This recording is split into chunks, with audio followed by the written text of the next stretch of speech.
Hey everyone, in this video we can look at some of the basic similarities and differences between Creo and SolidWorks. So let's get started. These are the list of commands we are going to use. First is extrude, revolve, sweep, swept blend, round and chamfer. First we can get started with Creo. I'm in part environment right now. So in the model tree we have design items like bodies and then right plane, top plane, front plane and coordinate system. So I'm going to go to extrude command. It's asking me to select a plane. So, or you can select a pre-existing sketch you want. But since we do not have a pre-existing sketch, we have to choose some plane. I'm going to choose top plane, and I'll pick rectangle command. In this drop down, you'll see a lot of rectangles, but I'm going to choose center rectangle for the sake of simplicity. So size doesn't matter.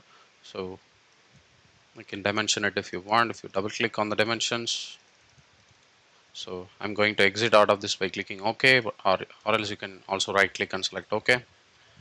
I'll rotate this model. So this is the dragger you have. You can extrude in either directions. If you want to flip direction, this is the arrow here.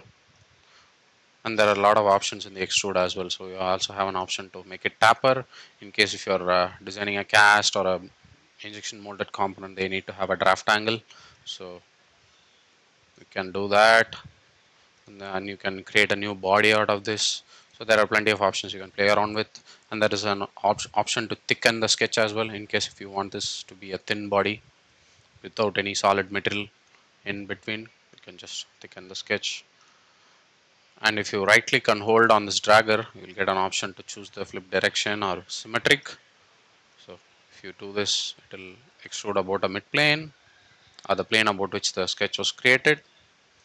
So this is how extrude looks on Creo parametric. Now we can take a look on how revolve command works in Creo. So I'm going to go to revolve. So it is asking me to select a pre-existing sketch again. Since we do not have a pre-existing sketch, I'm going to go with the front plane now. So first and the foremost thing we need to do in Creo parametric while revolving is establish a center line. So we've got two center lines here. This is a sketching center line we've got on the sketching section. And then on the datum center line, that is where you represent the axis about which your object is going to be revolved. So the same command I'm going to use. This time I'm going to pick the corner rectangle. So we can make a cylinder out of this. Dimensions don't matter. And one thing you can note is during extrude, we don't get center line dimensions, but in revolve, we get center line dimensions. So your diameter is already defined, so you don't have to recalculate it to radius and then diameter. So this is one good thing about Creo. Clicking OK. Now we have got our revolve set. So you can edit the sketch from here itself. You don't have to go back and forth to do it. If you want to change the angle, you can change. I'm going to go to 150 degree. Here also you have this option to thicken the sketch in case if you are designing a pressure vessel or a cylinder or something like that. You can just use this option, and there are similar options here as well. So yeah, that's pretty much it about the revolve. So you can choose to create a new body if you wish to, or else you can revolve it as a surface as well with a particular thickness. You can also go with a capped end. Capped end means your surface will be closed. If I exit out of this, this is what I get. This is how revolve looks in Creo parametric. Now let's take a look at how sweep works. To perform sweep, I'm going to select sweep command on the shapes. I'm clicking sweeps. One thing here is to note that we cannot select a sketch if it is not already present. So what do I mean by that? So if you come to sweep command, you should make sure that there is already a pre-existing sketch, unlike what we saw on revolve and extrude, which did not need a pre-existing sketch. In sweep command, we need a pre-existing sketch. What I'm going to do is going to cancel out of this, picking the front plane and sketching. So this can also be found on the top option as well. So I'm going to sketch a simple profile, something like this. Dimensions don't matter. So this is our sketch actually. If I click on my sketch and hit sweep, this time it will give me a lot of option, and this sketch is not grayed out. So I will click on the sketch. It will take me to the origin plane. So this is here a sketch is going to start. If I click on this one, view normal or sketch view on the mini toolbar, I'm sorry, not the mini toolbar. I think it's called the in graphics toolbar or something. So you can just select any cross section you want. For simplicity, I'm going for a circular cross section. So this is the sweep you are getting. So you can also go for variable cross section if your section allows it, or you can go for constant cross section. So this is how your sweep looks like. In case if you want to sweep your body to a particular limit, you can just do that, or if you want to change your origin, I think you can also do that as well by clicking this arrow. You just change your sketching plane. So if you change this origin, if you go and edit your sketch by right click on the mouse, your origin plane will change. Last time we had this at this point, but now we are having this at this point. So yeah, that's basically it. You can adjust it using these draggers here. Now we can take a look at how swept blend works. Swept blend command is right below the sweep here. So like sweep, we need a pre-existing sketch as a trajectory for making the swept blend first. So I'm picking my front plane, going for a sketch. My profile looks something like this. Okay, so with the sketch selected, going to pick swept blend on the shape. So you can switch the origin point if you want. I'm going to leave it at default. So in order to make your sketch, you need to go to sections, and there are two options. You can draw the sketch in this command here itself, or you can choose a pre-existing sketch you want. So I'm going to go for sketch sections and hit on section 1 and sketch. It will take you to your first origin point. If you flip it, you will be able to see. So I'm going to sketch a circle with diameter 50, and then I'm going to insert another sketch at the end, start sketching. This time it has taken me to the end point of the sketch. Here I will draw a small circle with dia 50. Yeah. Looks like I think they both are the same sketches. So let's edit it and have a diameter of say 100. Okay, yeah, this looks good. Okay, so now we have created a swept body between two circles of different diameters.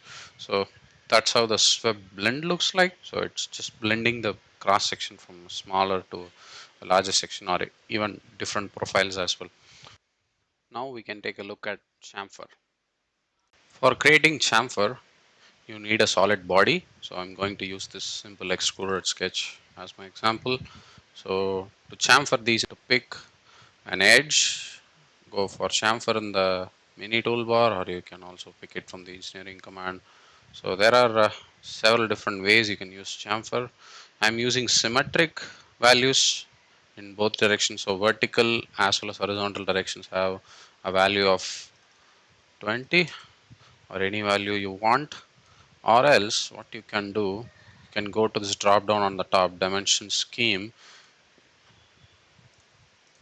and choose D1 cross D2, so that these two edges are, I'm sorry, directions are controlled manually instead of automatically being equal. There is also angle, you can control the angle as well, or only have a default angle of 45-degree. Yeah, there are several different options, you can just try them out. And you can also create sets of it, like these sets act independently from each other, so they're not related within.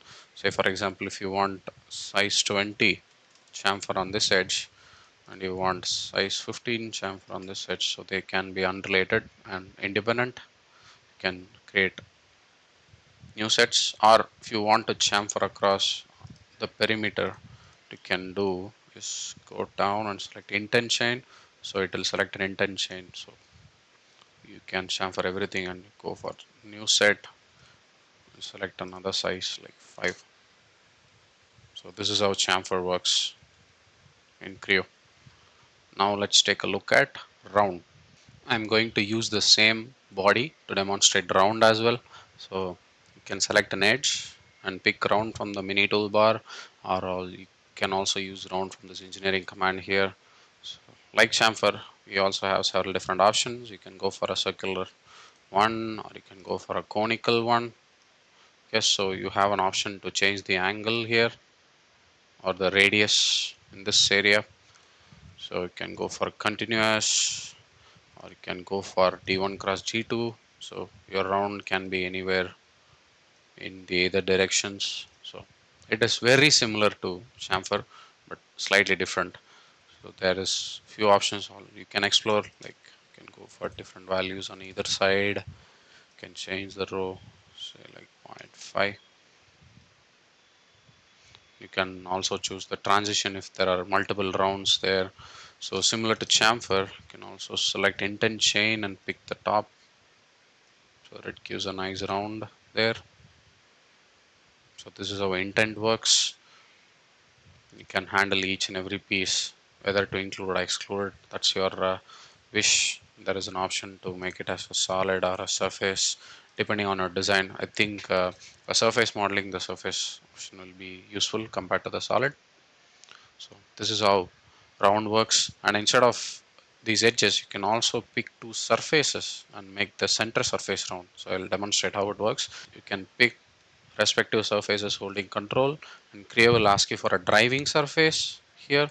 So the driving surface would be the top surface, so you get a tangential round, something like this. So I'll do it one more time. Now that we have done with all the commands on Creo, let's take a look at how SolidWorks compares with Creo. So we are in SolidWorks part mode right now. Here, first we'll look at how Extrude works. So I'm going to select Extrude Boss or Base from Features tab. So it's asking me for a plane. I'm picking the top plane. So on top we have several rectangles. I'm going to choose center rectangle for sake of simplicity. So dimensions don't matter. I'm going to exit out of it. Going to exit sketch by right clicking and select exit sketch, or also you can just exit sketch directly. Here we get similar dragger like we had in Creo, but it looks something like an arrow. So one beautiful thing here is you are getting a scale, so you know, I mean, it gives you an intuitive feel of it. So that's one thing, and you also have a bottom dragger. You can extrude on the other side. On the left, we have blind up to vertex, to surface, offset from surface, up to body, mid plane, everything like what we had on Creo. I don't think Creo misses any of these features mentioned here. So we have similar options. You can also add draft angle if we want. So yeah, I think a dragger would have been helpful. In this case, we saw a dragger there for changing the angle, but anyways, that's not a deal breaker. So we have an option to make it as a thin feature also. So like we had in Creo. So that is not much of a difference between what we had in Creo versus in SolidWorks, at least with the extrude command. Now we can take a look at how Revolve works. So to perform Revolve, I'm picking this Revolve Boss or Base option again. This time I'm going to choose the front plane, draw profile something like this, something like a rectangle, exiting out of the sketch. So the one of the things I like about SolidWorks here on the Revolve command is does not ask you for an axis like that is built from the datum features. For example, I can also use this edge as an axis of my revolution. So yeah, that is one good thing about SolidWorks, which I want, which I love to have in Creo as well. But unfortunately, Creo does not have that option inbuilt. So we need to create a datum axis before revolving something. This is how revolve looks like. If you want to change the angle, you can change it. Pretty neat with SolidWorks on the revolve command. And we have up to vertex, surface, offset from surface, mid plane. So okay, yep. Now we can take a look at how sweep works on SolidWorks. To perform sweep command on SolidWorks, we need a pre-existing trajectory or a sketch to select from, like Creo. So I'm selecting the front plane, start sketching, hiding datum planes for my visibility. So I'm going to pick line command, draw a trajectory something like this, exiting out of the sketch. By selecting the sketch and going to sweep boss or base, so SolidWorks is prompting me to select a profile. Unlike Creo, we cannot draw a profile inside this, at least that I know of swept. So I will exit out of the sweep command. So we'll create a plane at this point. So turning on the datum plane.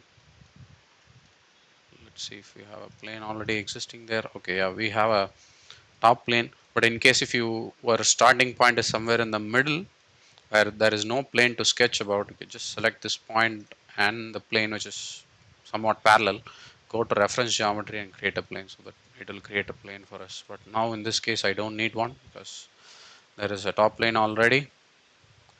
So going to go to isometric view, top plane, sketch, to sketch a rectangle.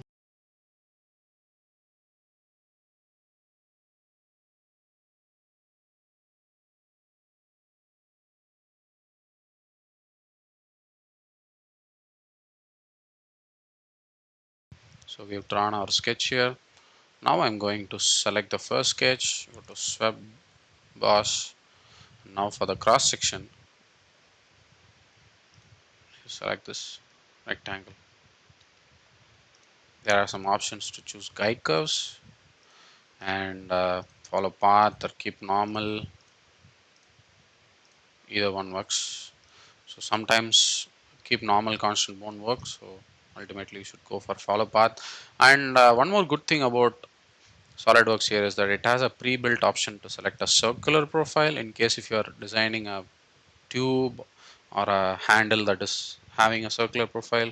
You don't need to go and sketch it separately. You can just take it directly from here. You can adjust the diameter to any value you want, but it has to be logical. Okay, so this is how sweep looks on SolidWorks. Now let's take a look at how swept blend works.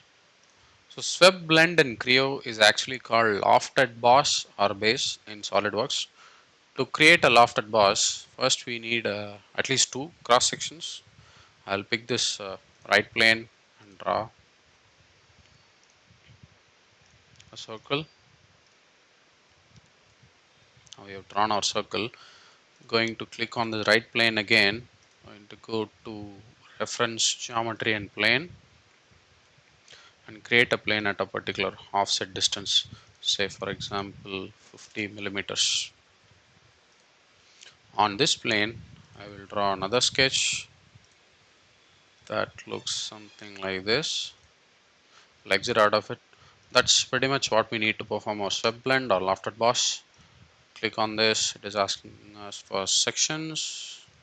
I'll select these two. In case if you have guide curves, you can have guide curves, or else you don't need to have a guide curve like a trajectory that was used for Creo.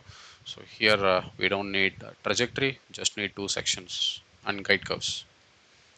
Yeah, that's how the SolidWorks version of Sweep Blend, like the Lofted Boss, works. Now we can take a look at round and chamfer. So to perform round or chamfer, we need to go to this fillet command here that just basically blends two adjacent surfaces. So I'll go to this fillet option, select an edge. So if I select an edge, it will correspondingly select most of my edges. So I can manually choose as well. And we have some blend options too. So we have these two surfaces we want.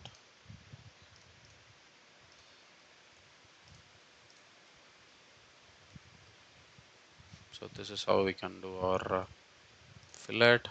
Like this we had on Creo parametric. So mostly similar to the options we had on the Creo as well. Now let's take a look at chamfer. So to perform chamfer command, should go to fillet drop down and select chamfer. If you want to select the entire chain on top, you could just go click on the surface, which comes in quite handy, or else you can select individual edges by holding control. If you want to change the value, you can change it here. Also the angle as well. If you want tangent propagation or not, that's up to your wish. And also we can flip the directions as well, in which direction the angle has to be. You also have that option too. In case if you want a corner chamfer, you can do that too, but we have to exit out of the chamfer command and come back in. I select this corner chamfer, pick a point, it will give me a corner chamfer. So this option is not in Creo parametric. That is one thing to note as a significant difference. So I'll delete this, go back in to see other options. So we have other options like D, where we can select two surfaces and select chamfer in between instead of edges. Or you can have D cross D, that's symmetric or asymmetric as well. So I'll pick this edge and show how that works. So distance 1 can be say 5 millimeters, distance 2 can be 8 millimeters. So you can see there is an asymmetry. Just to exaggerate, we'll have it 20 on the other side. So this is like D1 cross D2 on Creo parametric. And we also have row based, so we can have it symmetric or asymmetric. So pretty similar options to Creo parametric on the SolidWorks as well, but one main difference is it has corner chamfer by default. In Creo parametric, you need to have a default chamfer and then draft it to make it a corner chamfer. So that's the only difference. So thanks for watching. If you have any questions, drop them in the comment section. I'll try to answer them. Thank you.